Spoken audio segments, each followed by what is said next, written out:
After the divorce, my rich wife threw me out without a cent. I went to use the old card my mother had left me, but the banker turned pale and shouted, "Sir, quickly, look at this!" I was in shock when I discovered that the rain hadn't stopped for 3 days.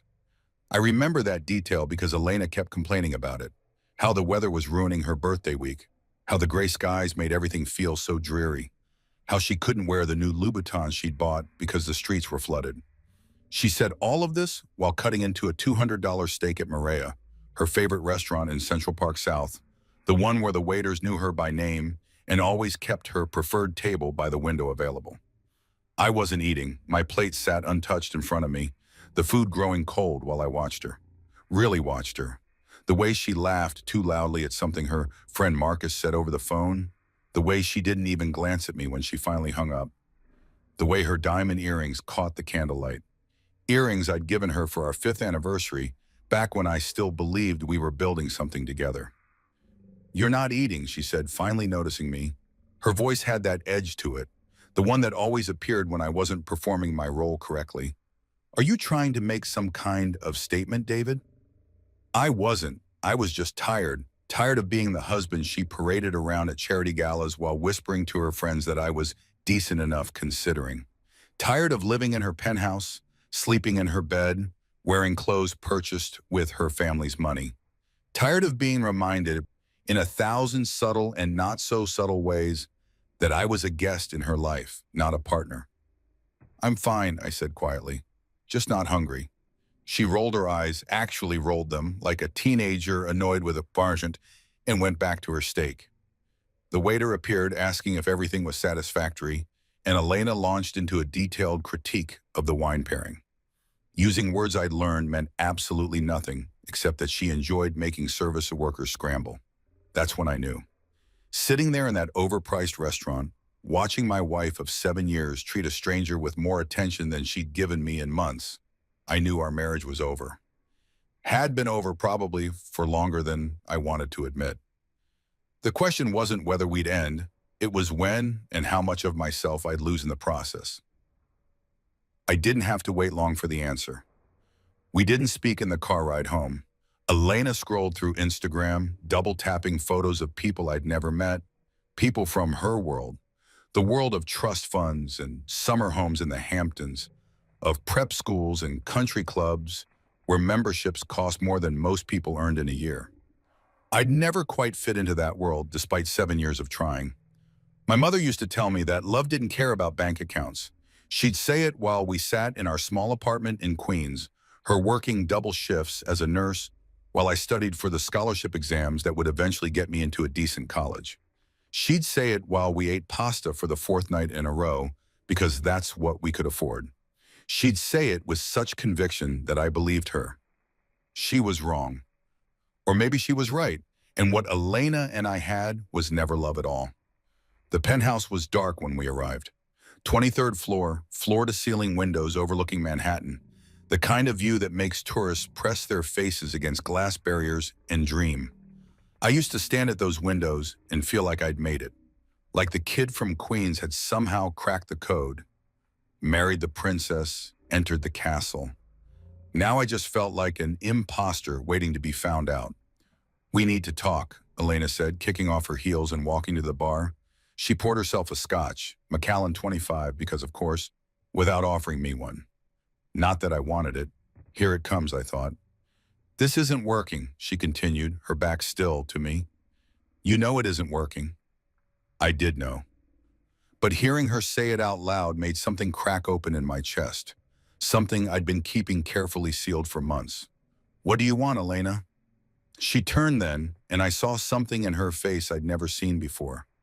Not anger, not sadness, just a cold clinical assessment, like she was evaluating a bad investment. "A divorce," she said simply. "A clean one, quick, no drama." The word hung in the air between us. Divorce, the end of everything we'd built, or everything I thought we were building while she'd apparently been planning her exit strategy. "Okay," I said, because what else was there to say? Her eyebrows lifted slightly. She'd expected a fight, maybe. Tears, begging. But I'd learned something in 7 years of marriage to Elena Whitmore. She always got what she wanted. Fighting only prolonged the inevitable and gave her ammunition to use against you later. Okay, she repeated. That's it? What do you want me to say? That I'll fight for a marriage you clearly checked out of months ago? That I'll make this difficult? I won't. If you want a divorce, we'll get a divorce. Something flickered across her face, surprise, maybe, or disappointment that I wasn't giving her the scene she'd rehearsed for. Then it was gone, replaced by that same cool efficiency. Good. My lawyer will send over the papers tomorrow. You can have Harold look them over. Oh, wait. She smiled, and it was not a kind smile. You can't afford Harold, can you? Well, I'm sure there are plenty of adequate attorneys who work for less. There it was. The knife slipped between the ribs so smoothly I almost didn't feel it at first. I'll find someone, I managed. She took a sip of her scotch, studying me over the rim of the glass. You should probably start packing. I'd like you out by the end of the week. The penthouse is in my name, obviously, as is, well, everything, really. My throat tightened. Everything? Did you contribute to the down payment, David? The mortgage? The renovations? Do you pay the maintenance fees? Each question was delivered with surgical precision. No, so yes, everything. I'd known this, of course, somewhere in the back of my mind. I'd always known that nothing in this life was actually mine. But knowing it theoretically and having it laid out in such stark terms were different things. I have some savings, I started. Do you? Her smile widened. That joint account we opened when we got married? I closed it this afternoon, transferred everything to my personal account. My lawyer says it's perfectly legal. It was my money funding it anyway. You're welcome to whatever's in your old checking account from before we met. I'm sure those, she paused, pretending to calculate. $700 will take you far. The room tilted slightly. $700. That's what 7 years of marriage had left me with. $700 and a closet full of designer clothes I'd never wanted, paid for with money that was never mine. Elena. Oh, and David? She set down her glass and walked toward the bedroom, pausing in the doorway. I'd appreciate it if you were gone by Monday morning. I have someone coming over for brunch, and it would be awkward if you were still here. Someone, not even a name. Just someone. Someone who was probably already sleeping in our bed on the nights I worked late. Someone she'd been planning this escape with, while I'd been naive enough to think we were just going through a rough patch. The bedroom door closed with a soft click. I stood there in the living room for a long time, staring at those windows I'd once loved, at the city spread out below like a glittering promise. From up here, New York looked beautiful, magical, like anything was possible. From where I was standing, it just looked cold. I didn't sleep that night. Couldn't. Instead, I pulled out my old duffel bag, the one from college, worn and patched, shoved in the back of the closet behind garment bags of suits I'd never paid for, and started packing. It was amazing how little was actually mine. The clothes, hers, the watch, a gift from her parents. The laptop, purchased with her credit card. I found myself sorting through 7 years of my life and realizing I could fit what was truly mine into a single bag. Some old books, a few photos of my mother, the Columbia hoodie I'd worn so much in grad school that the letters were cracking. My phone, which I'd insisted on paying for myself, one of the few small rebellions I'd maintained. And there at the bottom of my drawer, buried under socks I'd never worn, my mother's card. I'd forgotten about it, honestly. She'd given it to me a week before she died, pressed it into my hand while she lay in that hospital bed, the cancer having eaten away everything except her determination to see me settled, cared for, safe. Promise me you'll keep this, she'd whispered, her voice thin as paper. Don't use it unless you absolutely have to. But keep it. Promise me, David. I'd promised, even though I didn't understand why. It was just an old bank card, worn smooth at the edges, the numbers barely visible. She'd never had much money. Nurses don't get rich, and a single mother raising a kid in New York even less so. I'd assumed whatever account it connected to held maybe a few $100s, if that.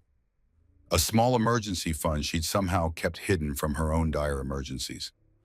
Now, sitting on the floor of a penthouse I was being evicted from, I turned the card over in my hands. The plastic was warm from being buried in the drawer. The bank's logo faded almost to nothing. Chase, I could just barely make out. An account number. My mother's name embossed in raised letters. Margaret Chen. She'd gone by her maiden name after my father left, kept it even after he died. Years later, as if erasing the name Sullivan from her identity could erase the pain of being abandoned with a 2-year-old and nothing else. I'd taken her name when I turned 18, legally changed it. David Sullivan died with the man who'd created him. David Chen was my mother's son, wholly and completely. Elena had hated that, insisted I should go back to Sullivan for professional reasons. That Chen made me sound too ethnic for the circles we moved in. I'd refused, one of the few times I'd stood firm against her will. My mother had given me everything. I'd be damned if I erased her from my name. I slipped the card into my wallet, though I wasn't sure why. Habit maybe, or sentimentality, or the desperate hope that my mother, somehow, had left me something that could help me survive the next few days until I figured out what came next. The sun was rising by the time I finished packing. Gray light filtered through those expensive windows, washing everything in shades of nothing. I could hear Elena in the bedroom, her alarm going off, the sound of her morning routine beginning, shower, skincare, the ritual of constructing the perfect Elena Whitmore that the world would see. I left before she came out, didn't say goodbye. What was there to say? The streets were still wet from the rain, but it had finally stopped. I walked for hours, my duffel bag over my shoulder, my phone dying slowly in my pocket because I hadn't thought to grab my charger and it had probably been purchased with her money anyway. I'd called my friend Marcus, not her, Marcus, my Marcus, from grad school, and he'd said I could crash on his couch for a few days. Not long, he'd warned. His girlfriend was already annoyed about how small their apartment was. But a few days, enough time to figure out next steps, except there weren't many steps to figure out. I'd been working at Elena's family's investment firm, a cushy position I'd gotten not through merit, but through marriage. That would end with the divorce, obviously. I had no real savings. $700 might cover a week in a shitty motel if I was lucky. My credit cards were all connected to accounts she'd controlled. I didn't have a car. We'd sold mine years ago because it's ridiculous to have 2 cars in Manhattan, David, and mine is nicer anyway. I'd willingly dismantled my own independence piece by piece, thinking I was building a partnership. Thinking love meant merging everything, sharing everything, becoming a unit instead of 2 separate people. I'd been an idiot. By noon, I found myself standing outside a Chase Bank branch in Midtown. I don't know what made me walk in, desperation maybe, or the vague thought that I should at least see if my mother's account had anything in it before I started pawning what little I owned. The branch was nearly empty, just a few people at the ATMs and a banker sitting at one of the desks, scrolling through his phone with the look of someone bored beyond measure on a Saturday morning. I approached the ATM first, slid in my mother's card, waited for it to be rejected, to tell me the account was closed, expired, invalid. Instead, it asked for a PIN. I stood there staring at the screen, trying to remember. Had my mother ever told me? I entered her birthday. Invalid. My birthday. Invalid. One more try before the card would be locked. On impulse, I entered the date she'd given me the card. The day before she died. The screen changed. Account accepted. Would you like to check your balance? My hand trembled slightly as I pressed yes. The machine thought for a moment, and then, error. Please see a banker for assistance. Of course, the account probably had $12 in it, and the ATM couldn't even process something that pathetically small. I pulled out the card and walked to the desk, where the bored banker looked up with the expression of someone about to deliver bad news he'd delivered 1,000 times before. Can I help you? Yeah, I have this card from my mother. She passed away 6 years ago, and I'm just trying to see if there's anything in the account. I slid it across the desk, feeling like I was begging. Maybe I was. He picked it up, glanced at it, started to insert it into his computer with that same bored expression. And then his face changed. It was subtle at first, just a slight widening of the eyes, a pause in his movements. But then he looked at the screen, looked at the card, looked at me, and the blood literally drained from his face. "Sir," he said, his voice suddenly very different, very careful. Can you, can you wait here for just one moment? Is something wrong?" "No, no, not wrong. Just please wait here." He stood up so quickly his chair rolled backward, and then he was walking, almost running to the back offices, the card still in his hand. I watched him go, confused, a sick feeling building in my stomach. Had my mother done something illegal? Was this some kind of fraud? Was I about to be arrested for trying to access a dead woman's account? Minutes passed, long minutes. Other bankers started glancing my way, whispering to each other.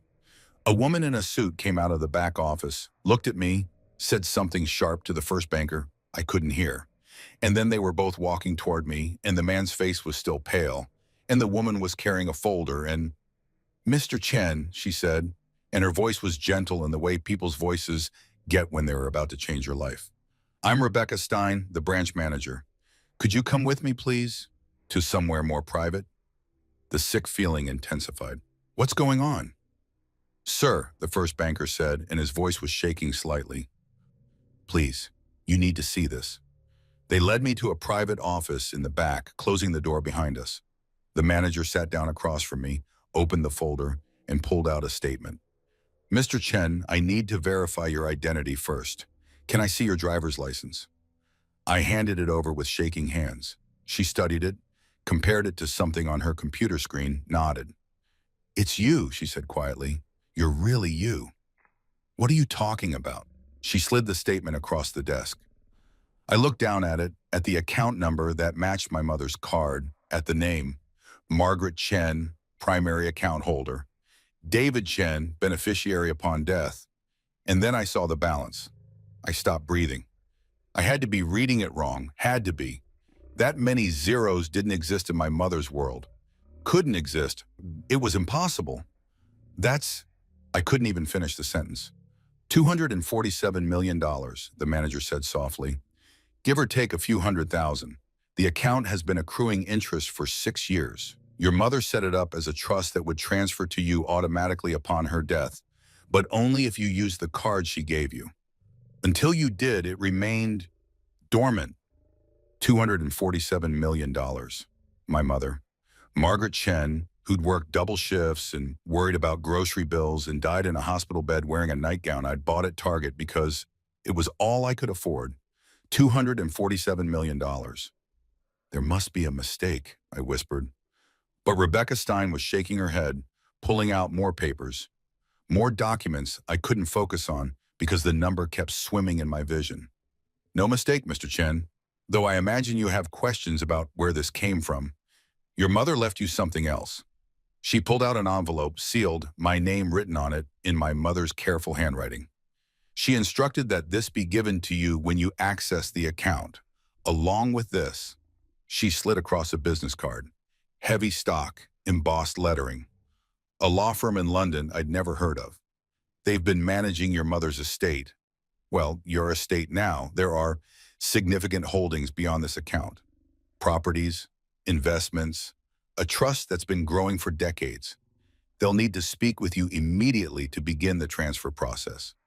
I couldn't speak, couldn't think, could barely breathe. "Mr. Chen," the manager said gently, "I know this is shocking, but sir, whoever you thought your mother was, whoever you thought you were, everything just changed."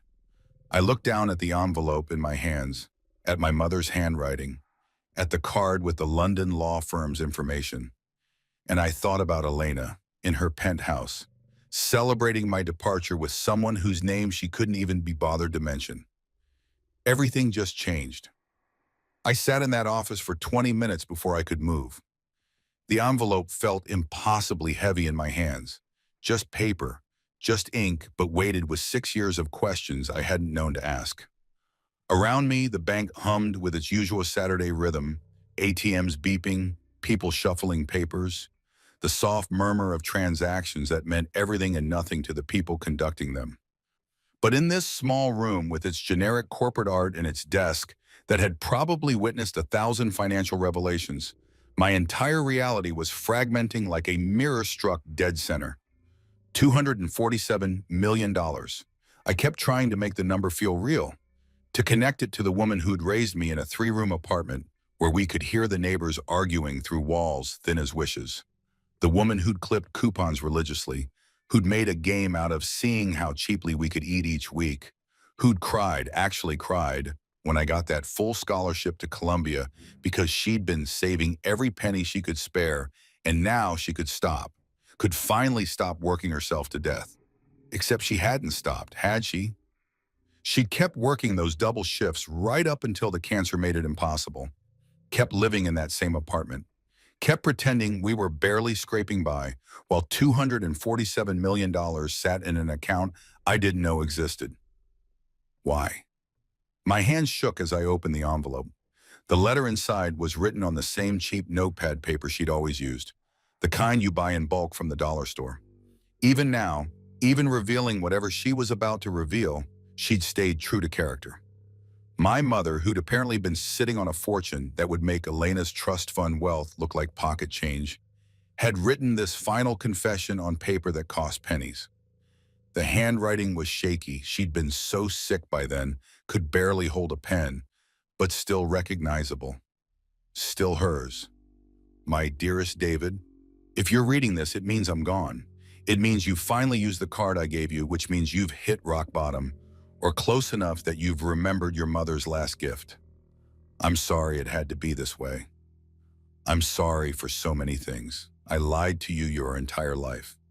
Not about loving you, never about that, but about everything else, about who I was, about who your father was, about why we lived the way we lived when we never had to. Your father wasn't Thomas Sullivan, the accountant who abandoned us when you were 2. That man existed, yes, and he did leave, but he wasn't your father. I let you believe it because it was easier than the truth, because the truth would have destroyed the childhood I wanted to give you. A normal childhood, one where you weren't defined by money or legacy or the weight of a name that would have consumed you. I stopped reading, my vision blurring. The walls of the office seemed to be closing in, the air growing thick and hard to breathe. Not my father, Thomas Sullivan, whose name I'd eventually rejected, whose abandonment had shaped so much of who I became, whose absence had taught me what kind of man I didn't want to be. He wasn't even real. Not in the way that mattered. I forced myself to keep reading. Your real father was Richard Chen, not Chen by marriage. That was my maiden name, yes, but it was also his family name. We were distantly related, third cousins, which is how we met at a family reunion when I was 23. He was 15 years older than me, already wealthy beyond imagination, already married to a woman his parents had chosen for him, already trapped in a life he never wanted. We fell in love anyway. It was stupid and reckless and wrong, and it was the most real thing I'd ever felt. He couldn't leave his wife, not without destroying his family's business empire, not without losing access to the children he already had, not without causing a scandal that would have ruined dozens of lives. So we existed in the margins, in stolen moments, in a secret that grew heavier with every passing year. And then I got pregnant with you. Richard wanted to leave his wife, then was ready to burn it all down. But I wouldn't let him. I'd seen what that life did to people, David. The money, the power, the way it twisted everything it touched, made people into symbols instead of human beings. I didn't want that for you. I didn't want you raised in that world, suffocated by expectations and duty and the constant weight of wealth you'd never asked for. So I left, took the name Sullivan from a man who'd briefly meant something to me, created a fiction about abandonment, and raised you as if we were poor, as if we were struggling, as if we were normal. But Richard made me promise, made me swear that I would keep the money safe for you, that when you were old enough, strong enough, when you'd become whoever you were going to become without the wealth defining you, you'd have access to everything. Not just his fortune, but the truth. My hands were shaking so badly now I could barely hold the paper. He died when you were 7. Heart attack. I went to his funeral and stood in the back, anonymous, watching his legitimate family grieve. His wife never knew about us. His other children, your half-siblings, never knew about you. His company went to them, his public legacy, all the things he'd built in the world that mattered to people who measure worth in headlines and stock prices. But his personal fortune, the wealth he'd accumulated separately, the investments in properties and accounts he'd kept private, all of that he left to you. Through trusts and holding companies and legal structures so complex it would take a team of lawyers to untangle them. All of it waiting for the day you'd need it. I wanted you to need it, David. I wanted you to live a real life first, to struggle and fail and succeed on your own merit, to know what it feels like to earn something, to build something, to be someone without money making every door fly open before you even knocked. I wanted you to be strong enough to handle what's coming. Because this money, it's not a gift, sweetheart. It's a burden. It will change how people see you. It will make you question every relationship, every friendship, every kindness. It will attract parasites and predators and people who will smile to your face while calculating how to extract value from your existence. But I also know that by the time you're reading this, you've probably learned those lessons anyway. You've probably already experienced betrayal. You've probably already discovered that people can love the idea of you without loving you at all. You've probably already had your heart broken by someone who saw you as a means to an end. I thought of Elena, of 7 years spent being exactly that, a means to an end, though what end I'd never quite figured out. Legitimacy, maybe. The appearance of normalcy, something to parade around while she lived her real life elsewhere. So now you get to choose, my darling boy. You can take this money and build something beautiful with it, or you can let it destroy you the way it destroys so many people. You can use it to become the man I raised you to be, amplified. Or you can let it turn you into someone I wouldn't recognize. The lawyers in London have all the details. Property in 8 countries, investment portfolios that span industries I don't even understand. A trust that's been growing since before you were born. You're not just wealthy, David. You're dynasty-level wealthy. You're change-the-world wealthy if you want to be. I'm sorry I lied. I'm sorry I'm not there to guide you through this. I'm sorry for all the nights we ate pasta and you went to bed thinking we couldn't afford better. When the truth was, I could have bought the entire building we lived in without blinking. But I'm not sorry for giving you a real childhood. I'm not sorry for teaching you the value of a dollar, the dignity of work, the importance of building yourself from the ground up. Those lessons will serve you better than any trust fund ever could. You're going to be angry with me. That's okay. Be angry. Rage at me if you need to.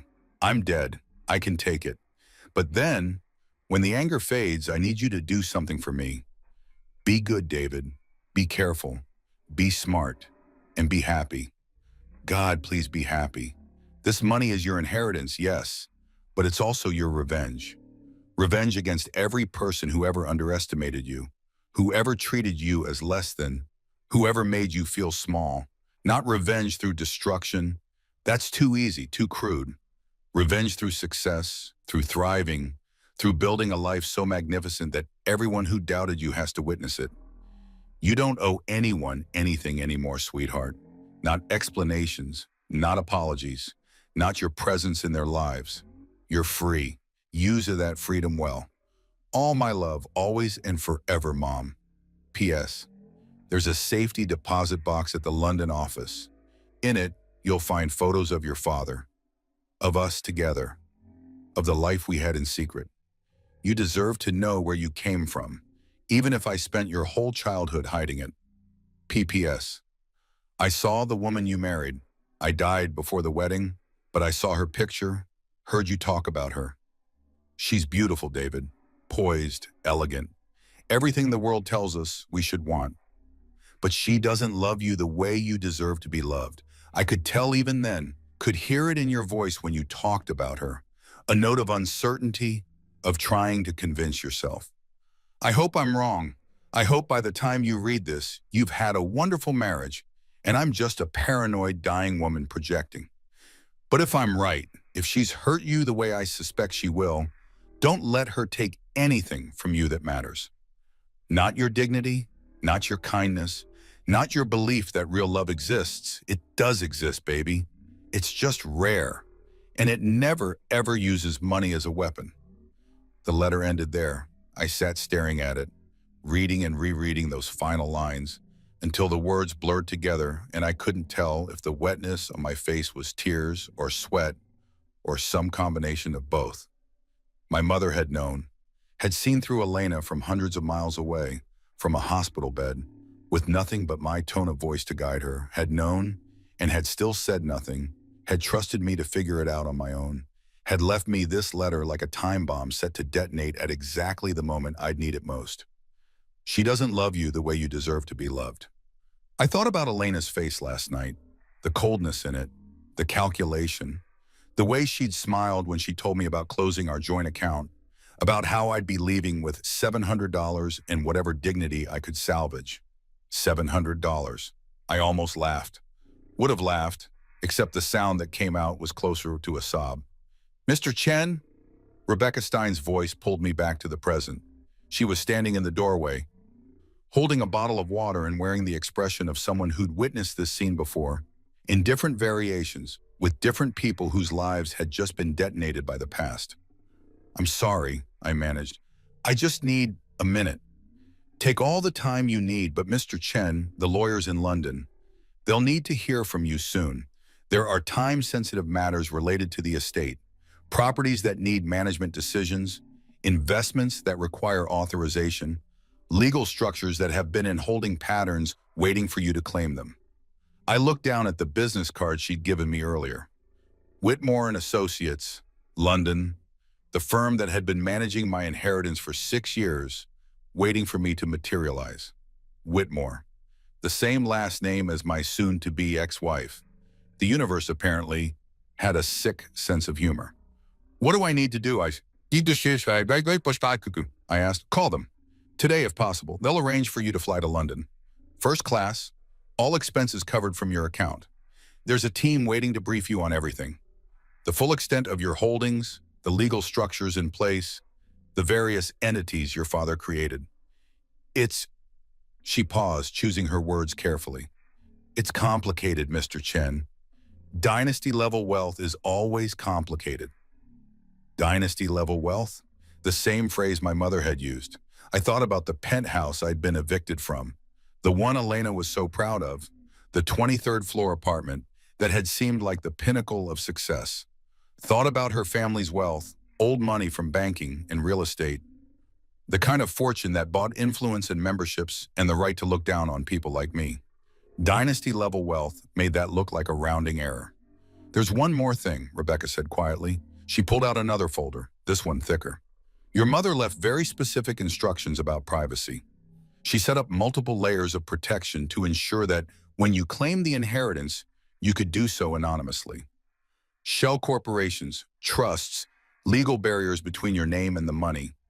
If you want, and I strongly recommend you do, you can keep this completely private. No one needs to know who you are or what you have, not until you are ready to reveal it. Why would she do that? Rebecca smiled sadly. Because she was protecting you, Mr. Chen. From exactly the kind of people who'd come out of the woodwork if they knew. The distant relatives suddenly remembering family bonds. The investment opportunities that are too good to pass up. The charitable causes that desperately need your support. The romantic interests who find you fascinating for reasons they can't quite articulate.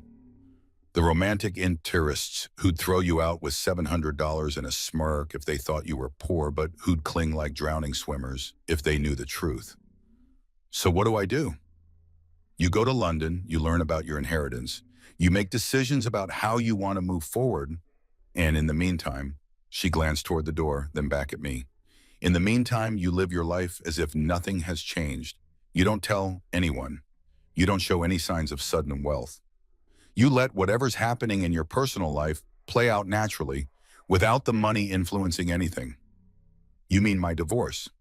She didn't answer directly, but her expression said enough. I mean, whatever relationships you're in the middle of resolving. Let them resolve on their own terms, Mr. Chen. Let people show you who they really are without the variable of wealth confusing things. Let Elena show me who she really was. Except she already had, hadn't she? Last night in the penthouse with her casual cruelty and her talk of someone coming for brunch. This morning probably, rolling over in bed and feeling nothing but relief that I was gone. Okay, I said. Okay, I'll call London. I'll figure this out. Good.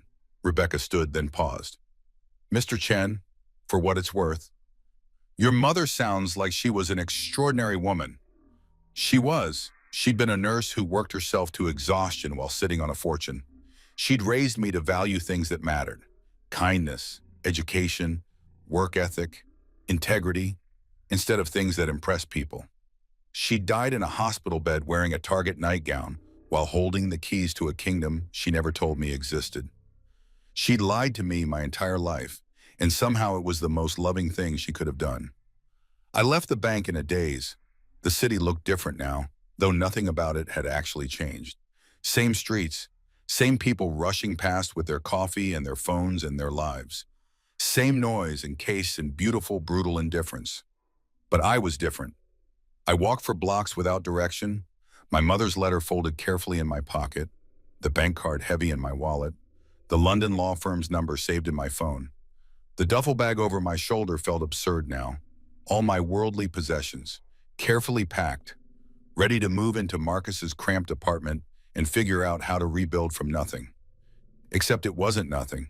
It was $247 million, give or take, plus properties in 8 countries, plus investment portfolios, plus whatever else was waiting in London to be explained by lawyers who'd been managing my dynasty-level wealth while I'd been living in my wife's shadow. My phone buzzed. A text from Marcus. You close? Sarah's making lunch. Nothing fancy, but you're welcome to join. I stared at the message. Marcus and Sarah, who were letting me crash on their couch out of friendship and pity. Who had no idea that I could buy their entire building without making a dent in my account. Who were making me lunch. Nothing fancy, while trying to figure out how to gently tell me I couldn't stay long. I should tell them. Should tell someone. This secret felt like it was burning a hole through my chest, too big to contain. But Rebecca's words echoed. Let whatever's happening in your personal life play out naturally. Let people show you who they really are. And my mother's.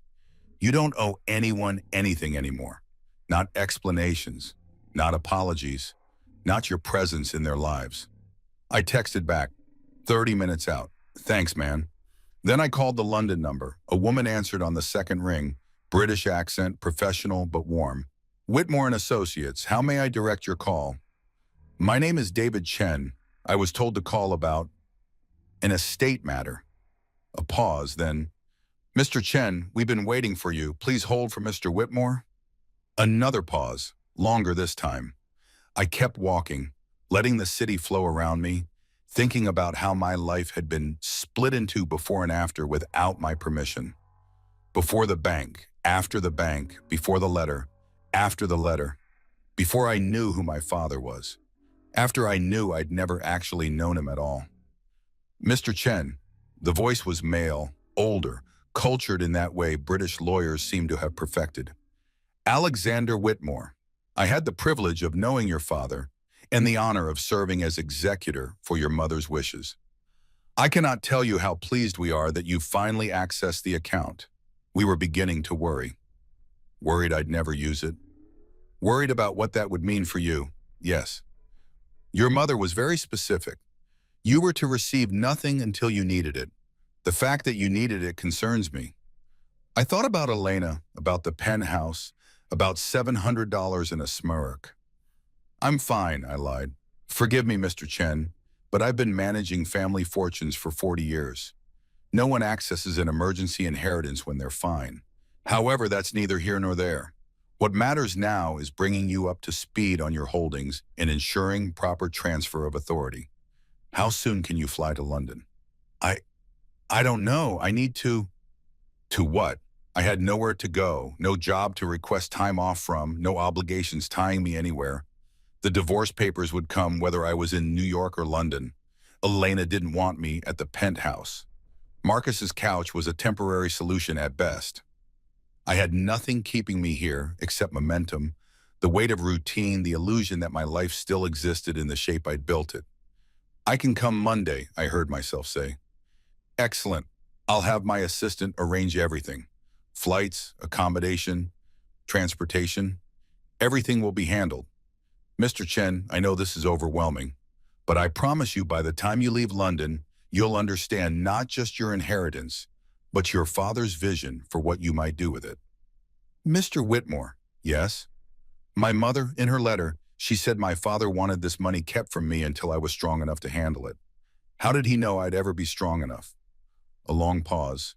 Then softly, he didn't, Mr. Chen. That was your mother's gamble.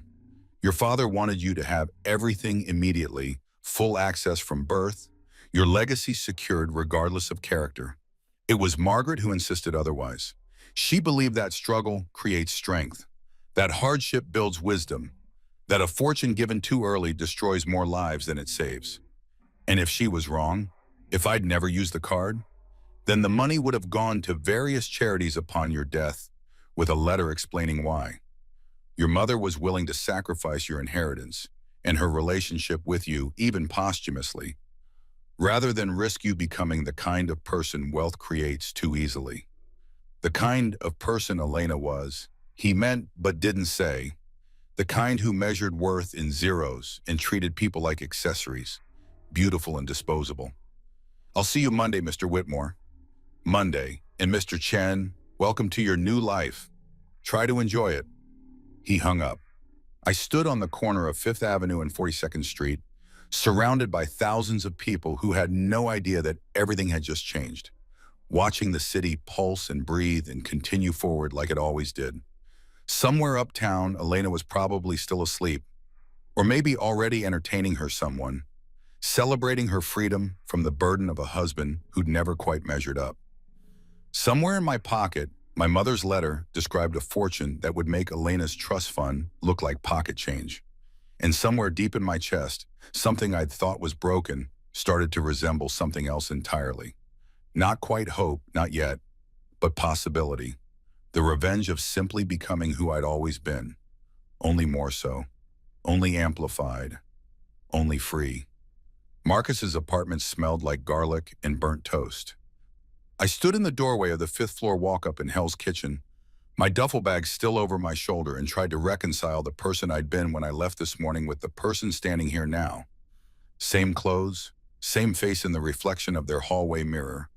Same David Chen who'd woken up in a penthouse and gone to sleep, or tried to, knowing he'd be homeless by Monday. Except nothing was the same at all. Dude, you look like hell, Marcus said, pulling me inside.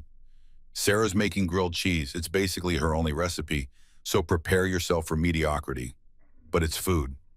He was trying to be cheerful, trying to make this less awkward than it was. Marcus had always been like that, the friend who showed up, who made room, who asked questions later. We'd met in grad school, bonded over being the scholarship kids in a sea of trust fund economists, stayed friends even after I'd married into the world we'd both resented. He'd never liked Elena, had been too polite to say it directly, but I'd seen it in his face at the wedding, in the way he gradually stopped inviting us to things, in how our friendship had winnowed down to occasional texts and the kind of surface-level catch-ups that mean you are not really friends anymore, just people who used to be. And now I was here, on his couch, pretending to be the person he thought I was. Thanks for this, I said, dropping my bag by the door. I know it's not ideal. It's fine, really. Sarah's a little stressed about the space, but she'll get over it. You're my boy. We take care of each other. He punched my shoulder lightly. That male affection that doesn't know how to express itself properly. So, you want to talk about it? Not really. Elena finally pulled the trigger? Something like that. He nodded, not pushing. Marcus understood the value of silence, of letting things breathe instead of forcing them into the open before they were ready. Sarah emerged from the kitchen carrying a plate of sandwiches that were indeed slightly burnt. She was small and fierce, with the kind of energy that made their tiny apartment feel even smaller. I'd met her a handful of times, always at gatherings where Elena had dominated the conversation and Sarah had watched with barely concealed judgment. She'd never liked Elena either. I was starting to realize how many people hadn't. David, she said, not unkindly but not warmly either. Marcus said you needed a place to crash for a few days. Just a few days, I assured her. I'm figuring things out. Uh-huh. She set the plate down on their coffee table, which was also their dining table, which was also their workspace. Look, I'm going to be straight with you because that's who I am. You can stay here through the week. We've got Marcus's cousin coming Friday for a visit, so you'll need to be out by Thursday night. That gives you 5 days to find something more permanent. 5 days. In another timeline, the one from this morning, 5 days would have been a crisis. Nowhere near enough time to find an affordable apartment in New York, even a studio in the outer boroughs. Not with $700 and no job and a divorce in progress. In this timeline, I could buy this building before Thursday. Could buy the whole block. Could solve every one of their problems with a phone call. The thought made me feel sick and powerful in equal measure. 5 days works, I said. Thank you, both of you. We ate the sandwiches, which were exactly as mediocre as advertised. Marcus talked about his something in data analysis for a marketing firm, the kind of work we'd both sworn we'd never do back when we thought we'd change the world through economic policy. Sarah complained about her supervisor, about the tiny kitchen, about the landlord who kept promising to fix the water pressure and never did. Normal problems, small problems. The kind that consumed your entire world when you lived in 600 square feet and split rent 3 ways with your salary and your partner's salary, and the side hustle you pretended was a temporary thing but knew, deep down, was probably permanent. I listened and nodded and contributed nothing about my own situation. And the whole time I felt like a fraud, like I was playing a part in a show where everyone else thought it was real life. My phone buzzed. An email from Whitmore and Associates. Flight confirmation attached. British Airways first class, JFK to Heathrow, Monday 8 o'clock a.m. Car service will collect you at 5:30 a.m. from the address on file. Please confirm receipt. I stared at the screen. The address on file would be the penthouse, the one I'd been evicted from. I typed back quickly. Address has changed. We'll send updates shortly. Another buzz, almost immediate. Understood. Please provide current location at your earliest convenience. Accommodation in London has been arranged at the Connaught. Any preferences or requirements, please advise. The Connaught. I'd walked past it once, years ago, when Elena had dragged me to London for some charity thing her mother was involved in. We'd stayed at Claridge's, which had seemed impossibly luxurious at the time. The Connaught had been the place Elena had pointed to and said, that's where real wealth stays. Not people like us, people who've had it for centuries. People like my father, apparently. I set my phone down before Marcus could see the screen. You okay? He asked. You look weird. Just tired. Long day. Yeah, I bet. Divorce shit is exhausting. He leaned back, the couch groaning under his weight. So what's your plan? You still working at Elena's family firm? That's done, obviously. Right, fuck. So you need a job too. Yeah, it wasn't technically a lie. I did need a job, or at least the appearance of one. Needed something to tell people when they asked what I did. Needed a reason to be somewhere during the day. Needed the structure that kept people from asking too many questions. Unless I didn't. Unless I just disappeared into the money. Became one of those people whose occupation was managing their wealth, whose calendar was filled with investment meetings and portfolio reviews, and all the other euphemisms rich people use to avoid saying they didn't actually work. The thought made my skin crawl. I'd spent 7 years watching Elena and her circle do exactly that. Pretend their trust fund management was a career. Pretend their charity board positions were jobs. Pretend they'd earned anything they had. I wouldn't become that. Couldn't. My mother had raised me better, but I also couldn't stay here. Couldn't keep lying to Marcus and Sarah. Couldn't maintain the fiction that I was the person they thought I was. I'll figure it out, I said finally. I've got some leads. Another lie. They were stacking up, building a wall between who I was now and who everyone thought I'd always been. That night I lay on Marcus's couch, lumpy, too short, smelling faintly of the takeout they ate too often, and stared at the ceiling. The apartment was quiet except for the sounds of the city filtering through thin walls. Sirens, voices, the constant hum of 8 million people living on top of each other. In the bedroom, I could hear Marcus and Sarah's muffled conversation, something about bills and whether they could afford to order in tomorrow or if they should finally learn to cook something besides grilled cheese. I pulled out my phone and opened my banking app, the one I'd used to check my personal account this morning, and confirm Elena's claim that I had $700 to my name. Then I added the new account, the one from my mother, the one the banker had helped me link before I'd left in a daze. The balance loaded slowly as if the app itself couldn't believe what it was seeing. $247, $384, 29.43. I watched the number, waiting for it to change, to reveal itself as a glitch, or a mistake, or a hallucination brought on by stress.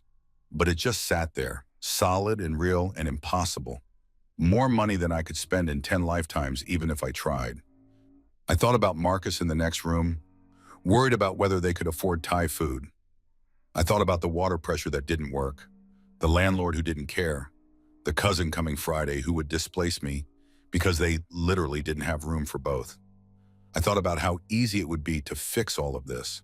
One phone call, one transfer, problem solved, friendship secured, gratitude eternal.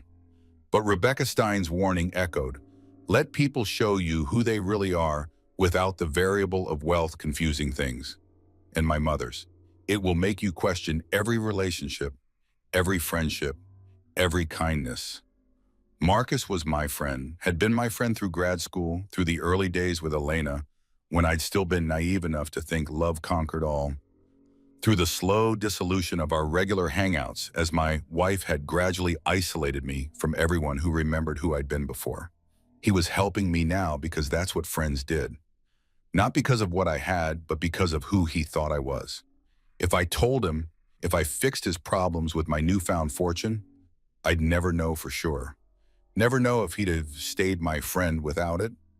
Never know if the help was genuine or strategic. Never know if our relationship was real or just another transaction in a world that ran on them. I closed the banking app and opened my email instead. The message from Elena's lawyer had arrived while I'd been walking to Marcus's place. I'd seen the notification and ignored it, not ready to face whatever legal dissolution of our marriage looked like in stark black and white. Now lying in the dark, I forced myself to read it. Mr. Chen, please find attached the dissolution of marriage agreement for your review. As discussed with my client, this is intended to be a straightforward separation with minimal conflict. Key terms. All property acquired during the marriage remains with Mrs. Whitmore, including the primary residence, vacation properties, and jointly titled vehicles. All joint financial accounts have been closed, with assets returned to their original sources. Mrs. Whitmore. No alimony or spousal support in either direction. All personal property to be collected by you within 72 hours, or it will be donated to charity. A non-disparagement clause preventing either party from making negative public statements about the other. Mrs. Whitmore is prepared to sign immediately and hopes for your cooperation in expediting this matter. Please confirm receipt and indicate whether you'll be retaining counsel. Regards, Harold Chen, no relation. Senior partner, Morrison and Associates. Harold Chen, the lawyer Elena had mockingly mentioned I couldn't afford, who now revealed himself to share my last name in a coincidence that felt like the universe's idea of a joke. I read through the terms again, slowly this time. She was taking everything, every physical asset from 7 years of marriage. The apartment I'd lived in, the car I'd driven, the furniture I'd helped pick out, all of it legally hers because she'd paid for it, because I'd been too grateful to be loved by someone like her to insist on contributing, to maintain any independence. No alimony. That made sense. She didn't need my money, and I apparently had none to give. A clean break for her, a financial catastrophe for me, bums. Or it would have been, this morning. Now it was just insulting, petty, the kind of power play people made when they thought they held all the cards and you held none. A non-disparagement clause. That was interesting. That meant she was worried about what I might say, what stories I might tell, what truths I might reveal about our marriage. It meant she understood, on some level, that she'd behaved badly enough that she needed legal protection from the consequences. I should sign it, should take the easy way out, let her have her clean break and her clear conscience, and her certainty that she'd won. But something in me, something my mother had maybe known would be there when she designed this whole elaborate test, refused, not yet. Not until Elena had shown me fully who she was, until this played out to its natural conclusion, until I understood exactly what 7 years of my life had meant to the woman who'd promised to love me forever. I drafted a response. Mr. Chen, I've received the dissolution agreement and am reviewing the terms. I'll need a few days to consider my options. I'm currently in the process of relocating and securing counsel. Regarding the 72-hour personal property deadline, I'll arrange to collect my belongings this week. Please inform Mrs. Whitmore that I'll be in touch to schedule a time. I'll respond to the broader agreement by end of week. David Chen, professional, calm, giving nothing away. I hit send before I could second-guess myself. Sunday morning arrived with rain again, as if the weather had decided to match the general misery of my circumstances. Marcus and Sarah left early for some brunchy thing with friends, inviting me with the kind of forced enthusiasm that made it clear they hoped I'd decline. I did, claiming exhaustion, grateful for a few hours alone in the apartment. The moment the door closed behind them, I called London. Alexander Whitmore answered on the first ring. Mr. Chen, I hope you've had time to process yesterday's revelations. Process is a strong word. I'm still mostly in shock. Understandable. These matters take time. However, I do need to brief you on certain urgent issues before your arrival Monday. Do you have somewhere private to speak? I glanced around the empty apartment. Yes. Excellent. First, regarding your identity protection, your mother established several shell corporations and trusts to act as intermediaries between you and your assets. The primary entity is called Providence Holdings, registered in the Cayman Islands. All property, investments, and accounts are technically owned by Providence, which is in turn controlled by a trust of which you are the sole beneficiary. Which means David Chen, the individual, appears to own nothing. David Chen, the trust beneficiary, controls everything. It's a legal distinction that provides enormous privacy protection. No one can trace your wealth back to you unless you explicitly choose to reveal it. My mother really thought this through. Your mother was extraordinarily thorough, Mr. Chen. She spent the last 5 years of her life working with us to ensure every detail was perfect. She anticipated scenarios we thought were paranoid, vengeful spouses, predatory relatives, opportunistic acquaintances. She wanted you protected from all of it. Vengeful spouses, like she'd known. Like she'd seen Elena for what she was and had built a fortress around me just in case. What else do I need to know? Your property portfolio includes residences in London, New York, Paris, Tokyo, Sydney, Cape Town, Sao Paulo, and Dubai. Some are investment properties generating rental income. Others are personal residence, maintained but unoccupied, waiting for you. The New York property is a penthouse in Tribeca, significantly more valuable in private than anything in Midtown or the Upper East Side.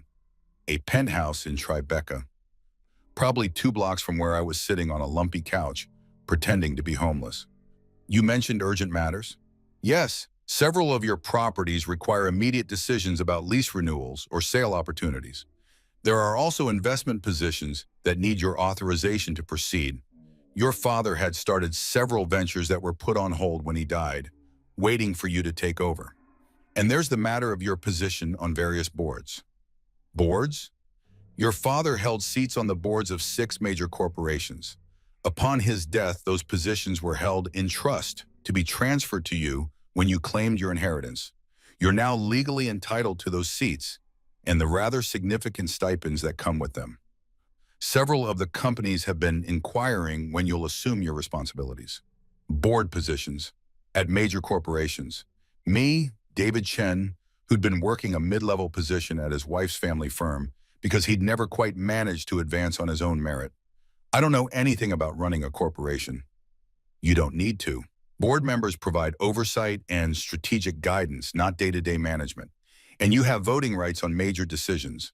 It's quite lucrative and requires relatively little time. A few meetings per quarter, some reading of reports. Many board members treat it as semi-retirement. How significant are the stipends? averaging 2 to 3 million per year per board seat, plus stock options. I did the math, 12 to 18 million per year just for showing up to meetings. That was more than Elena's entire trust fund generated annually. Mr. Chen, are you still there? Yeah, sorry, this is just a lot. It is, which is why Monday's meetings are so critical. We need to walk you through everything systematically, establish your priorities, create a management structure. You'll need a personal attorney, a financial advisor, a tax specialist, possibly a public relations consultant depending on how visible you want to be. I don't want to be visible at all. Understood. However, some visibility is inevitable once you take up your board positions. The business press will take note. Your father was relatively well known in certain circles. Not celebrity level, but respected. They'll be curious about his son finally emerging. His son, David Chen, heir to Richard Chen's fortune and legacy, a person who didn't exist until yesterday, who had no history in that world, no credentials, no network, a person Elena knew nothing about. Can I delay taking the board seats? A pause, one. You can, though I'd advise against it. The positions generate substantial income and provide legitimacy. They establish you as a serious person in the business world, not just a trust fund recipient. Your mother was quite insistent that you not become the latter. Right, because she'd spent my whole life teaching me that dignity came from work, from contribution, from building something rather than simply consuming. Even now, even from beyond the grave, she was guiding me away from becoming the thing I'd hated in Elena. Okay, I'll take the seats, but I need help. I can't just show up and pretend I know what I'm doing. Of course, we'll provide comprehensive briefing materials on each company, their industries, current challenges, and strategic opportunities. We'll also connect you with advisors who specialize in preparing new board members. You won't be unprepared, Mr. Chen. I promise you that. I heard the apartment door opening, Marcus and Sarah returning earlier than expected. I need to go, I said quickly. I'll see you Monday morning. Monday morning, the car will collect you at 5:30 a.m. Pack for a week, this will take time. He hung up. I shoved my phone in my pocket just as Marcus walked in, looking annoyed. Brunch place had an hour wait, he explained. Sarah's in the bathroom having a meltdown about it. I think she's stressed about you being here, to be honest. Not that it's your fault, just, small space, big feelings. I get it. I'll be out of here soon. You find a place? I'm working on it. Another lie. They were coming easier now, sliding off my tongue like a skill I'd practiced for years. The truth was in my pocket, a penthouse in Tribeca, probably empty, definitely mine, waiting for me to claim it. A life in London for the week, first-class flights and five-star hotels and lawyers who said Mr. Chen like it meant something. A fortune that would solve every problem Marcus and Sarah had, that would make this awkward housing situation disappear, that would prove I was still the friend who showed up, who helped, who cared. But I couldn't tell them. Not yet. Not until this thing with Elena played out. Not until I understood what my life looked like on the other side of this transformation. Not until I knew for certain who I could trust and who was just performing friendship while calculating their angle. So I sat on the lumpy couch and let Marcus complain about brunch wait times and pretended my biggest problem was finding an apartment I could afford with a job I didn't have. And somewhere in the back of my mind, I heard my mother's voice. This is the burden, David. A dim. Not the money itself, but the secret.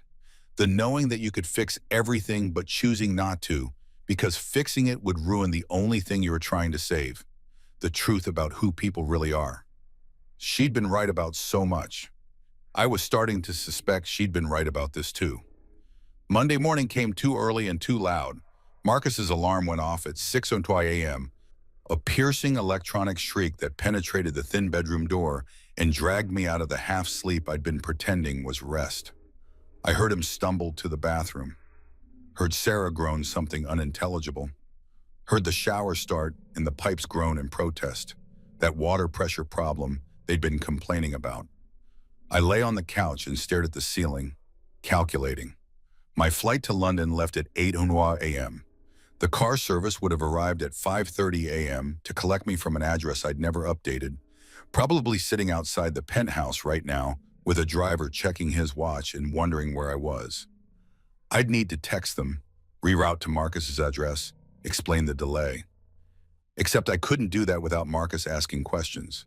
Couldn't have a black car service pull up to this building.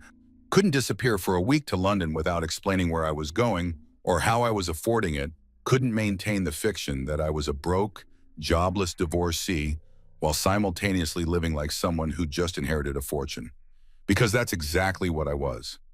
I pulled out my phone and typed quickly to the number Whitmore and Associates had given me. Need to reschedule flight. Can we push to Tuesday morning? Same time? Something came up that needs handling today. The response came within seconds. Of course, Mr. Chen. I'll rearrange everything. Car service will collect you tomorrow at 5:30 a.m.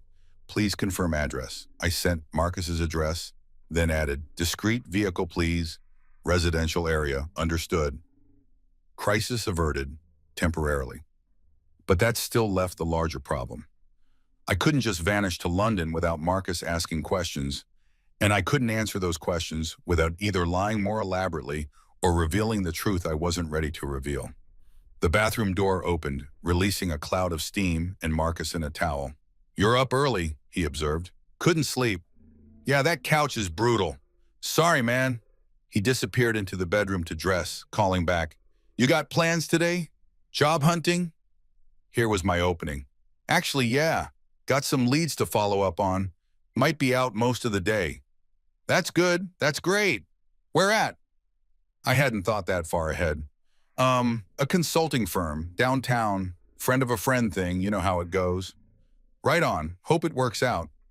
He emerged dressed for his own job, looking tired in the way people do when they're juggling too much with too little. Listen, Sarah and I were talking last night. We want to help more, but the space thing is real. Her cousin's definitely coming Friday, and after that, I know, I'll be out by Thursday, promise. He looked relieved, then guilty about being relieved. It's not that we don't want to help. Marcus, I get it, really. You've already done more than I had any right to ask.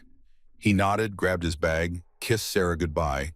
She was still in bed, pretending to sleep through this awkward conversation, and left. The moment the door closed, I texted the Whitmore and Associates number again. Change of plans. Can someone meet me in New York today instead? Need to access the Tribeca property and handle some personal matters before flying to London. The reply came fast. I'll have someone there by noon. The property manager can meet you at the building. Do you need anything prepared? Furnishings, provisions, etc. I looked around Marcus's apartment, the peeling paint, the cramped space, the couch that had destroyed my back. Yes, make it livable. I may need to stay there this week. Understood. I'll coordinate with the property management team. They'll have everything ready just like that. Money made things happen, made problems dissolve, made the impossible become a simple matter of coordination and cost. I understood suddenly why people got addicted to this. Why Elena moved through the world expecting every inconvenience to evaporate, every desire to be instantly gratified. When you had enough money, reality itself became negotiable. The thought made me uncomfortable in ways I couldn't quite articulate. But first I had to deal with the penthouse, Elena's penthouse, the one where 7 years of my life still sat in a closet, waiting to be collected within the 72-hour deadline her lawyer had imposed. I texted her at 9:00 a.m., need to collect my things today. Will noon work? No response. I tried again at 9:30. Elena, the lawyer gave me 72 hours. I'm respecting your space, but I need access, please. Still nothing. At 10 a.m., her lawyer responded instead, Mrs. Whitmore will not be present. Building concierge has been notified to provide access. Please complete your collection by 2:00 p.m. Not even the courtesy of a direct response. Just her lawyer maintaining the buffer, keeping everything clinical and distant. Fine. I packed my duffel bag, still mostly empty since I'd barely unpacked at Marcus's, and headed uptown. The subway was crowded with Monday morning energy, people pressed together in that particularly New York way of being physically intimate with strangers while maintaining absolute psychological distance. I used to hate the subway. Elena had insisted we take cars everywhere. Ubers when she was feeling casual. Her driver when she wanted to feel important. She'd made fun of people who took public transportation, called it unnecessarily democratic, like rubbing shoulders with regular New Yorkers was beneath her. Now, standing in a car packed with delivery workers and students and office drones, I felt more real than I had in years. These were people who worked for what they had, who counted dollars, who understood that time was money because they sold their time in hourly increments. These were people my mother had wanted me to understand, to be in the ways that mattered. The penthouse building looked exactly the same as it had Saturday night, imposing, expensive, dripping with the kind of luxury that whispered rather than shouted. The doorman I'd said good morning to 1,000 times looked through me like I was already a ghost. "I'm here to collect some belongings," I told him. "From 23B, the lawyer should have—" "Yes, sir. Mrs. Whitmore's attorney called. You have until 2 p.m. He handed me a temporary access key. "Please return this to the desk when you're finished." Mrs. Whitmore. Not Elena, not even your wife. The divorce wasn't final, wouldn't be for weeks, but in the doorman's eyes, I was already erased, already nobody. I took the elevator to the 23rd floor, my hands shaking slightly as the numbers climbed. The hallway was silent. It always was, insulated by money and architecture from the chaos of the city below. The key worked. The door swung open. The apartment had been cleaned. Professionally, thoroughly, like they were erasing evidence of a crime. The surfaces gleamed. The air smelled of expensive lemon polish and something floral. Fresh flowers sat in the vase by the window. White orchids, Elena's favorite. Definitely not there Saturday night. She'd already moved on. Already begun the process of erasing me from this space, from her life, from her story. I walked through rooms I'd lived in for 7 years and felt like a stranger. The furniture was the same, but it looked different somehow, more like a magazine spread than a home. Had it always been like this, or had I just stopped noticing at some point, stopped seeing the carefully curated perfection that left no room for actual living? The bedroom was where it hit me hardest. Our bed, her bed, I had to remind myself, was perfectly made. New sheets, I noticed. White instead of the blue ones we'd had. The photos that had sat on the nightstand were gone. My nightstand was completely empty, cleared of the books and glasses and random accumulated debris of shared sleeping space. On my pillow sat an envelope. I recognized Elena's handwriting on the front. David. My hands shook as I opened it. "David, I'm not good at confrontation, so I'm doing this in writing. Cowardly, I know, but honest at least. Our marriage is over, has been over for a long time. If I'm being truthful with myself, we both know it. We've been performing for months, maybe years, going through motions, pretending we're something we're not. I don't hate you. I want you to know that. You're a good person, kind, smart, everything my mother said I should want in a husband. But good isn't enough. Kind isn't enough. I need more than nice dinners and comfortable silences in someone who fits the picture. I need someone who excites me, who challenges me, who makes me feel alive instead of just settled. You deserve that too, even if you don't realize it yet. You deserve someone who loves you for who you are, not who they're trying to make you into. I tried to make you into someone you're not, someone comfortable in my world, someone who could keep up with my friends, someone who wanted the life I wanted. It wasn't fair to either of us. The prenup was always about protecting my family's assets, not about not trusting you. But I'm not going to pretend it doesn't make this easier. You get a clean break. I get a clean break. No alimony, no fights about money, no dragging this out in court while lawyers get rich and we both get bitter. Take your things.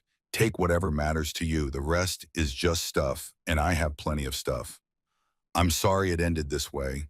I'm sorry I wasted 7 years of your life. I'm sorry I couldn't be who you needed, and that you couldn't be who I needed. But I'm not sorry for the good parts. There were good parts, David. Remember those if you can.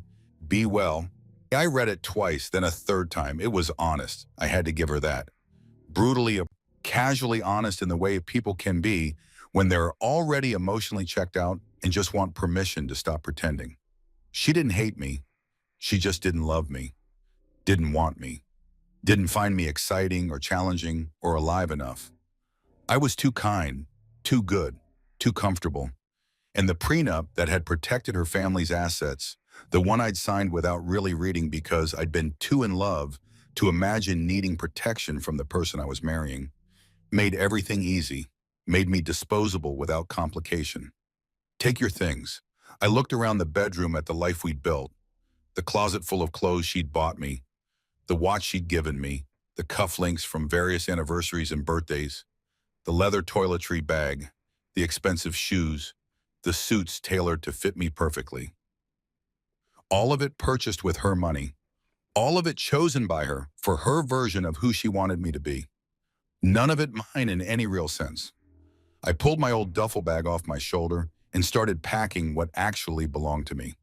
The Columbia hoodie I'd hidden in the back of the closet, a few t-shirts I'd bought myself, some jeans, my old running shoes worn through at the heels, the photo of my mother I'd kept on my dresser until Elena had suggested it was too depressing for the bedroom and I'd moved it to a drawer. The watch could stay, the suits could stay. All the expensive performance costumes she'd dressed me in could stay. I took my mother's photo, my old books, Piketty and Stiglitz and Sen, the economists who'd shaped my understanding of inequality before I'd married into the 1%. My notebook from grad school, full of ideas I'd once had about policy and change and making the world more fair. When I was done, my duffel was half full. 7 years of marriage fit in half a duffel bag. I walked through the apartment one more time, saying goodbye to nothing in particular. The kitchen where we'd barely cooked.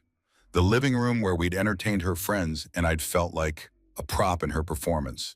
The study where I'd worked remotely while she'd done whatever she did during the days, which I'd never quite figured out.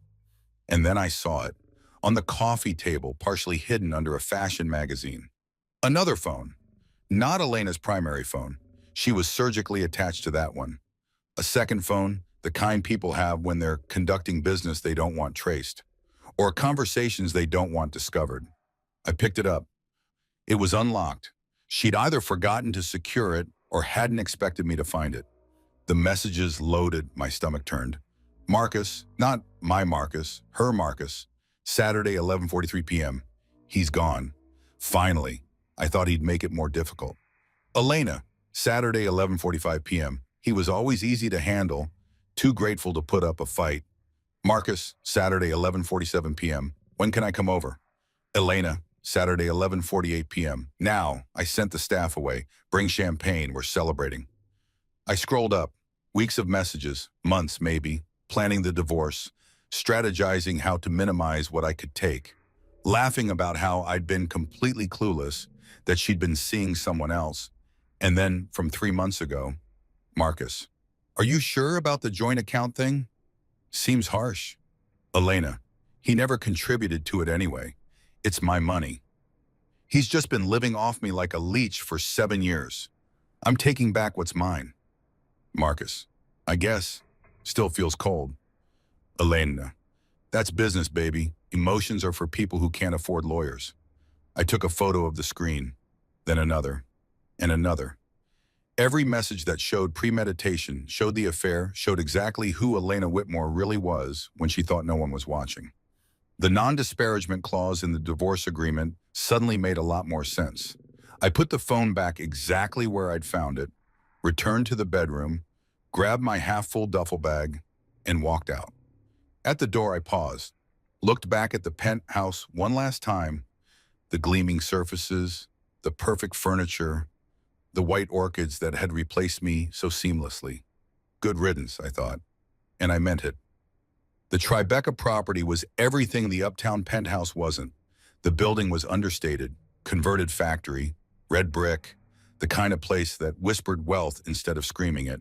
The lobby was industrial chic, all exposed beams and polished concrete, with a single desk where a woman in her 40s sat reading a tablet. Mr. Chen, she said, standing as I approached. Not a question. She'd been expecting me. I'm Patricia Walsh, the building manager. Welcome home. Home. The word felt strange. Thank you. Mr. Whitmore's team called this morning. We've had the unit fully prepared, linens, provisions, everything you should need for an extended stay. There's also a welcome packet with building information, local service, and contact numbers for anything you might require. She handed me a key card and what looked like a tablet. The unit is fully smart, climate, lighting, security, everything controlled through the app. I've programmed your preferences based on what the London office provided. What preferences? They don't know. From your mother's notes, Mr. Chen. She was very thorough. Of course she was. Even dead, my mother was taking care of me. We took the elevator to the top floor. The penthouse, naturally, because apparently I was a penthouse person now, whether I liked it or not. The doors opened directly into the apartment. I stepped inside and stopped breathing. Floor-to-ceiling windows overlooked the Hudson River. The space was open concept, but warm somehow. Exposed brick walls, hardwood floors, furniture that looked comfortable instead of just expensive. There were bookshelves, actually full of books. Art on the walls that looked like someone had chosen it for beauty rather than investment value. It looked like a home. Your mother designed it, Patricia said softly. Years ago when she bought the property. She said it should feel like you, who you really were, not who you might pretend to be. My throat tightened. She never lived here? No, she visited a few times during construction to oversee the details, but she never stayed. She said it wasn't for her. It was for you, for when you needed it. I walked through the space in a daze. The kitchen had a coffee maker, my preferred brand, the one Elena had made fun of as pedestrian. The bathroom had the same cheap shampoo I'd used in college, the kind I'd stopped buying when Elena had stocked our bathroom with $100 bottles of product I couldn't pronounce. In the bedroom, on the nightstand, sat a framed photo I'd never seen before. My mother and a man I didn't recognize, younger versions of themselves, laughing at something beyond the camera's view. They were standing in front of what looked like a Chinese restaurant, his arm around her shoulders, her hand on his chest. Richard Chen, my father, the man I'd never met, never known existed until 3 days ago. He looked happy. They both did. I picked up the frame, studying their faces. He had my eyes, or I had his, I supposed. My mother's smile was different in this photo than any smile I'd seen in person. Unguarded, genuine, lit from within by something that had nothing to do with putting on a brave face for her son. This was what she'd given up. This happiness, this love, this man who'd made her laugh like that. For me, to give me a normal childhood, to protect me from the burden of wealth, to let me become whoever I was going to become without the weight of dynasty crushing me. I set the photo down gently and walked to the windows. The city spread out below looked different from this angle. Not the tourist view I'd had uptown, all glitter and performance. This was the working city, the piers, the warehouses being converted to luxury spaces, the river that had once meant commerce and now meant views for people who could afford them. My phone buzzed, a text from Marcus. How'd the interview go? When will you hear back? Right, my fictional consulting job interview. Went well, I typed back. They want me to do a trial project this week. Might need to stay elsewhere for a few days. Don't want to disturb you guys with my schedule. Not technically a lie. I did have a project, learning to be David Chen, heir to a fortune, board member, person of consequence. And I would be staying elsewhere. That's great news, man. Where will you crash? Friend's place downtown? Sublet situation. I'll explain later. Another lie. They were piling up, building a wall between my old life and my new one, between who Marcus thought I was and who I was becoming. Patricia appeared with the welcome packet. Is there anything else you need, Mr. Chen? No, this is perfect, thank you. She smiled. Your mother loved you very much. We all knew that, everyone who worked on this project. She talked about you constantly, what you liked, what you needed, what would make you happy. She wanted this space to be a refuge, not just a property. She succeeded. Patricia left me alone in the apartment, my apartment. I had to keep reminding myself. I walked through the rooms again, slower this time, taking in the details. Books on the shelves I'd mentioned loving in passing conversations with my mother years ago. A coffee table that was the right height for someone my size to work at comfortably. A desk positioned to catch the afternoon light, with a view that inspired rather than distracted. Every detail chosen with care. Every element designed around the person I actually was, not the person someone wanted me to be. Elena's penthouse had been a stage set. This was a home. I sat on the couch, comfortable, perfect, exactly right, and pulled out the photos I'd taken of Elena's secret phone. The affair, the planning, the calculated cruelty of someone who'd decided I was a leech, a burden, a 7-year mistake to be corrected with maximum efficiency and minimum cost. Emotions are for people who can't afford lawyers. I thought about my mother's letter. This money is your inheritance, yes, but it's also your revenge. Not revenge through destruction, that's too easy. Revenge through success, through thriving, through building a life so magnificent that everyone who doubted you has to witness it. Elena had no idea what was coming, had no idea who I was now, what I had access to, what I was becoming. She thought she'd won, thought she'd cast off the dead weight, upgraded to someone more exciting, freed herself from the burden of a husband who'd never quite been enough. She thought I'd be scrambling for apartments I couldn't afford, jobs I was lucky to get, a life rebuilt from scraps. She had no idea I was sitting in a penthouse worth 10 times what hers was, with access to resources that made her family's wealth look like a rounding error, with lawyers in London waiting to brief me on my dynasty-level fortune. She'd played her hand completely. Now it was my turn to play mine. But not yet. Not until London. Not until I understood the full scope of what I had, what I could do, who I was becoming.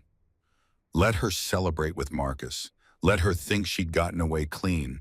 Let her sign the divorce papers and move on with her exciting new life. The truth would find her eventually.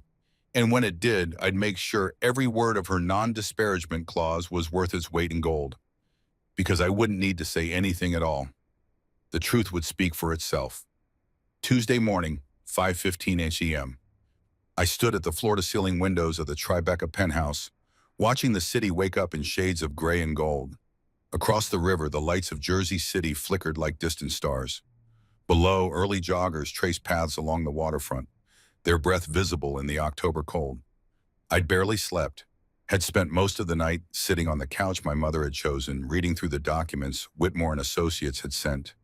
Property portfolios, investment summaries, corporate board information, legal structures so complex they required glossaries to understand. My phone showed 5:17 a.m. The car would arrive in 13 minutes. I'd packed differently this time. Not the old duffel bag, that felt wrong somehow, like clinging to a version of myself that no longer existed.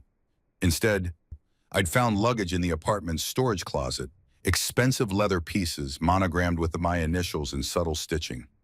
My mother had thought of everything, including the baggage I'd need when I finally stepped into the life she'd been preparing for me. The irony wasn't lost on me. My phone buzzed. A text from an unknown number. "Car is downstairs, Mr. Chen. Take your time." I took one last look around the apartment, at the bookshelves and the comfortable furniture, and the photo of my parents laughing in front of a restaurant, at the space that had been waiting for me for 6 years, maintained and prepared and kept ready for the moment I'd need it. "Thank you, Mom," I whispered to the empty room. Then I grabbed my bag and left. The car was exactly what I'd requested. Discreet. A black sedan, unmarked, the kind that could have been an Uber or a private car or anything else. No ostentatious display, no screaming wealth. The driver was a woman in her 50s, professional but not stiff. "Good morning, Mr. Chen. I'm Caroline. I'll be taking you to JFK." "Thank you, Caroline." She took my bag, loaded it efficiently, and within minutes we were moving through the empty streets of pre-dawn Manhattan. The city looked different at this hour. Quieter, more honest, stripped of the performance it wore during daylight hours. "First time flying first class?" Caroline asked after a while. "Is it that obvious?" She smiled in the rearview mirror on. "You keep checking your ticket on your phone. People who fly first regularly don't do that. They know it'll be there." I laughed, embarrassed. "Yeah, first time." It's nice, you'll enjoy it. British Airways does it right. Lie flat seats, actual food, people who leave you alone if you want to be left alone. That last part sounds perfect. We drove in comfortable silence for a while. The sunrise was beginning now, painting the sky in colors that made the city look almost beautiful, almost forgivable. My phone buzzed. Elena's lawyer. Mrs. Whitmore has signed the divorce papers. Please review and return your signature by end of week to expedite the process. She'd signed, already. We'd been married 7 years and she'd signed away the whole thing in less than 72 hours. I should have felt something, pain, anger, loss. Instead, I just felt tired. Tired of being the person she'd wanted me to be. Tired of performing gratitude for being allowed into her world. Tired of making myself smaller so she could feel bigger. I didn't respond to the message. Let them wait. Bad news? Carolyn asked, watching me in the mirror. Just the end of something that should have ended a long time ago. She nodded, understanding in a way that suggested she'd been there herself. Those are always the hardest endings. Not because you're losing something good, but because you're mourning all the time you wasted trying to make something work that was broken from the start. Yeah, exactly that. Well, wherever you're going, I hope it's better than where you've been. London, a city I'd visited once where I'd felt like a tourist in my wife's world, gawking at buildings and history while she'd glided through it all with the ease of someone who belonged. Now I was going back as someone different, someone with property there, with lawyers waiting, with a father's legacy to claim and a life to figure out. Me too, I said. JFK at 6:00 a.m. was a study in controlled chaos. Business travelers moving with grim efficiency, families wrangling children and luggage, the eternal hum of announcements and rolling wheels, and people going somewhere, anywhere, away from wherever they'd been. Caroline pulled up to the British Airways terminal. Have a good flight, Mr. Chen. And whatever you're running from, let it stay behind you. Whatever you're running toward, let it be worth it. How do you know I'm running? She smiled. Everyone who takes a 5:30 a.m. car to catch an international flight is running from something. The question is whether they're running towards something better or just running. I thought about that as I walked through the terminal. Was I running? Or was I finally moving forward after years of standing still? The first-class check-in had no line. The agent took my passport, looked at her screen, and her entire demeanor changed. Mr. Chen, welcome. You're all set. We've upgraded you to our new first-class suite at no additional charge. You'll board through the expedited security line, and the Concorde Lounge is available if you'd like to wait there. The what? The Concorde Lounge. For our premium passengers. Complimentary breakfast, showers, quiet workspace, whatever you need. Premium passengers. That's what I was now. Not a guy grateful to be flying at all, but someone airlines upgraded without being asked. Someone lounges were available to. Someone the system recognized as mattering. It felt wrong and right in equal measure. The lounge was exactly what you'd expect. Leather chairs, abundant power outlets, a breakfast spread that could have fed a small village. A few other travelers scattered throughout, all of them carrying themselves with that particular confidence that comes from never having worried about money. I loaded a plate with food I didn't particularly want and found a corner seat away from everyone. Pulled out my phone and started reading through the briefing documents Whitmore and Associates had sent. Chen Family Holdings, overview. Total estimated value, 1.2 billion USD as of current fiscal quarter.